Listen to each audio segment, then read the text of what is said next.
Alors, moi, je suis tenté déjà de demander comment est-ce que, pasteur, nous faisons pour recevoir ces paroles-là en début d'année. Comme le Seigneur vous parle en début d'année, comment est-ce qu'on fait pour recevoir ces paroles? Comment est-ce qu'on entend?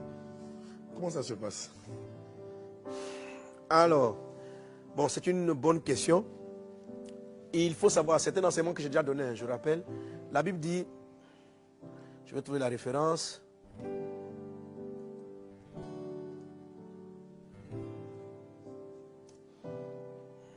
Dans le livre d'un Corinthiens, chapitre 12, verset 4, il est dit, si quelqu'un le trouve, peut le lire, hein, 1 Corinthiens chapitre 12, verset 4. Je l'ai. Il y a diversité de dons, Oui. mais le même esprit. Uh-huh. Diversité de ministères, Oui. mais le même Seigneur.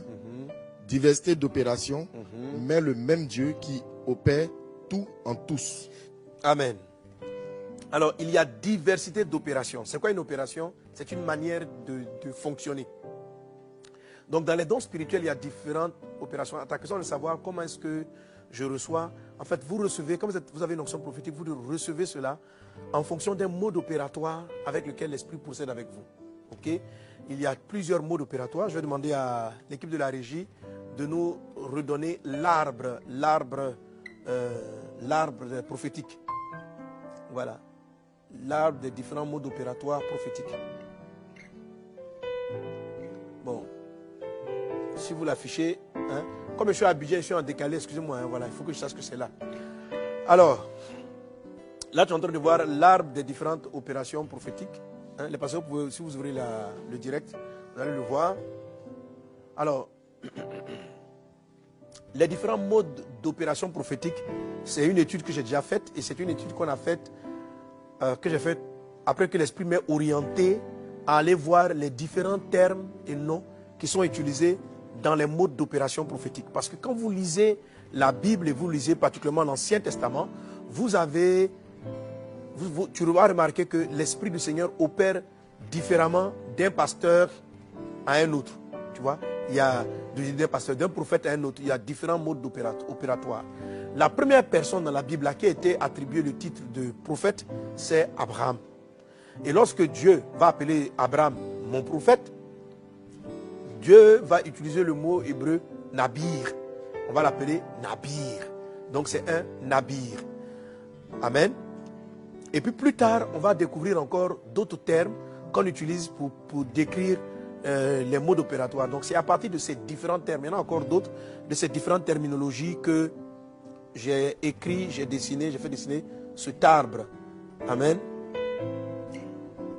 Alors, à l'intérieur, je définis deux grands types de ministères prophétiques, de modes opératoires. Je suis en train de parler des différentes opérations.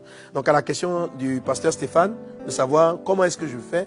Donc, j'apprends, parce que l'Esprit a répondu sur chacun d'entre nous. Vous avez tous l'esprit de la prophétie, ok? Mais il faut commencer à savoir, il faut l'accepter qu'il y a différents modes opératoires. Alors, sur la droite, vous voyez marqué le terme Nébir. Nébir, qui est une Nébir qui vient du mot Nabir. Et le plus souvent, lorsque ce terme est utilisé dans la parole de Dieu, il fait référence à ceux qui prophétisent verbalement. Qui prophétisent verbalement. Le Seigneur dit,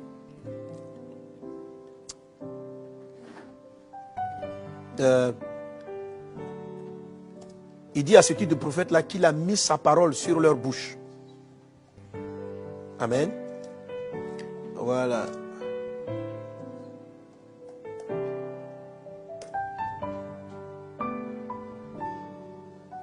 Donc ce type de prophètes reçoivent la parole directement sur leur langue, sur leur bouche. Amen. Le son, tu baisses un tout petit peu, je m'entends pas bien. Voilà. Le type de parole reçoivent la parole directement sur leur bouche. Le Seigneur dit par exemple, quand vous allez vous rencontrer devant les juges, les personnes, ne vous inquiétez pas de ce que vous allez dire.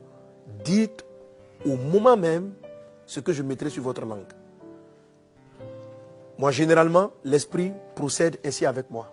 Ok? L'Esprit procède ainsi avec moi. Donc, une grande partie des prophéties que je reçois, je les reçois pendant que je suis en train de parler. L'Esprit vient poser la parole sur ma langue.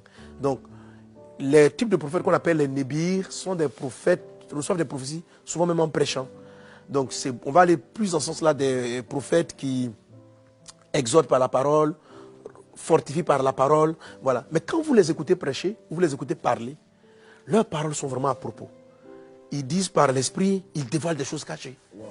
Ils touchent les cœurs des âmes. Et tu sens qu'il est en train de parler par révélation. Et quelquefois, lui-même, en fait, il va te dire, ce n'est pas quelque chose qu'il a prémédité. Ce n'est pas quelque chose qu'il a prémédité, c'est quelque chose, il s'est mis à parler et puis il s'est mis à dévoiler des secrets.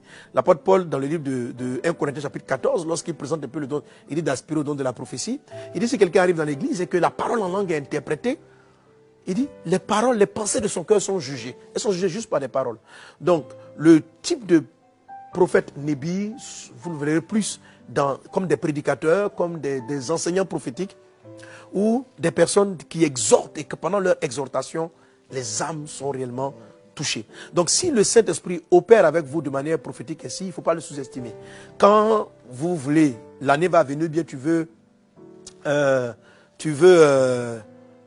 parce que la prophétie, il faut aller la chercher souvent. Et certaines fois, vous la recevez, d'autres fois, vous avez besoin de la chercher. Quand vous avez besoin de savoir qu'est-ce qui se passe dans votre maison, quand vous avez besoin de savoir, vous voulez construire quelque chose, vous voulez édifier quelque chose. La prophétie exhorte, elle édifie, elle construit. Donc, tu veux construire l'église, par exemple, ok? Tu as besoin de paroles prophétiques pour créer dans le cœur des gens l'édification. Tu ne dois pas parler selon la chair, tu dois parler par l'esprit, parce que c'est la parole de la prophétie qui crée dans les hommes la volonté de Dieu, qui impose à leur esprit la volonté de Dieu. Donc le prophète pasteur que tu es, tu vas aller chercher la face de Dieu. Et ne t'attends pas à avoir une vision, ne t'attends pas forcément à avoir une songe. Pourquoi? Parce que le plus souvent, le Saint-Esprit opère dans ta vie de manière nébire. Il opère dans ta vie de manière nébire. Tu ne vois pas, comment dirais-je, Abraham dit forcément j'ai vu. Et puis il prophétise. Abraham ne va pas dire j'ai vu. Les j'ai vu, ce sont les choses. C'est-à-dire que le groupe de la gauche, amen, ce sont les choses qu'on va appeler donc des visionnaires ou des voyants. C'est un mode aussi opératoire global. Mais dans chaque mode opératoire, il y a différents modes d'opération. Donc, est-ce qu'on est ensemble?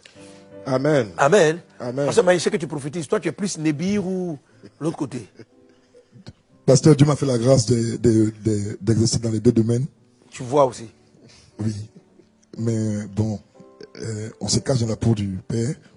Non, Voilà. mais je sais pas, tu vois, c'est Dieu qui te donne, il n'y a pas à se cacher. Oui, régulièrement, mais en même temps, comme on dit, quand on suit le Père, il faut se cacher dans la peau, comme vous l'enseignez très souvent, il faut atteindre le niveau avant d'être à découvert.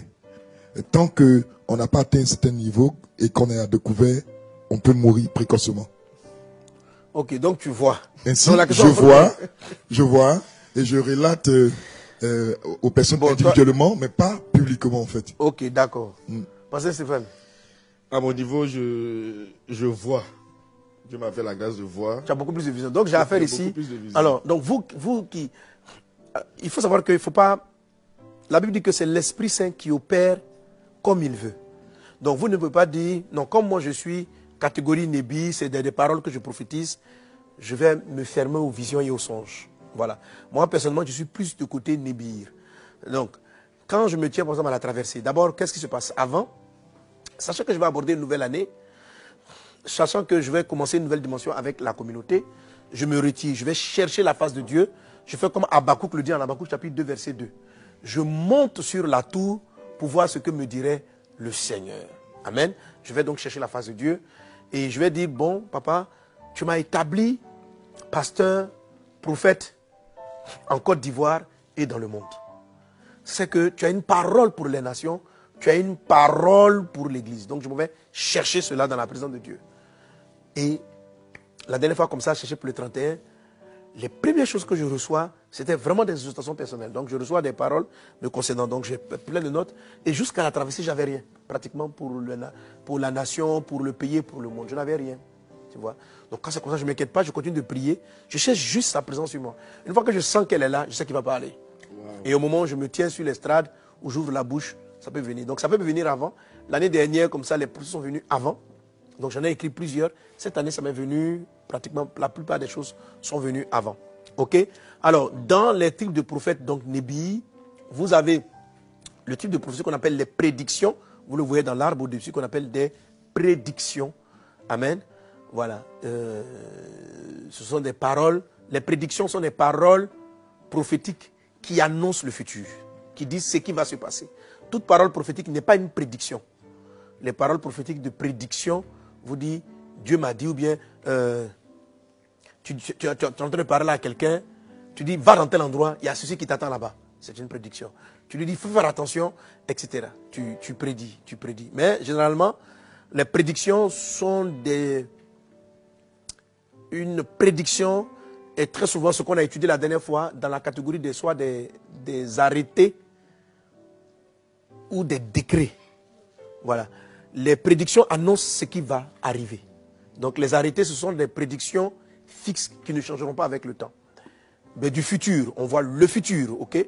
Les décrets, c'est des choses que Dieu a décidé de le faire et le prophète qui va prédire va dire voilà ce qui va se passer. Voilà ce qui va se passer. Dieu va essayer, les choses vont se produire comme cela. Amen. Amen. Après les prédictions, vous avez juste en dessous de notre tableau, vous avez ce qu'on appelle les paroles de sagesse. Alors, ce sont aussi des prophéties. N'oubliez pas que la prophétie édifie, exhorte, console, etc. Donc, l'Esprit du Seigneur peut te donner de la prophétie qui va te donner une orientation de solution à un problème. Donc, les nébirs qui apportent des prophéties de sagesse viennent résoudre des problèmes. On voit quelqu'un que Dieu a énormément utilisé dans ce domaine, qui était un nébir, c'est le prophète Élisée.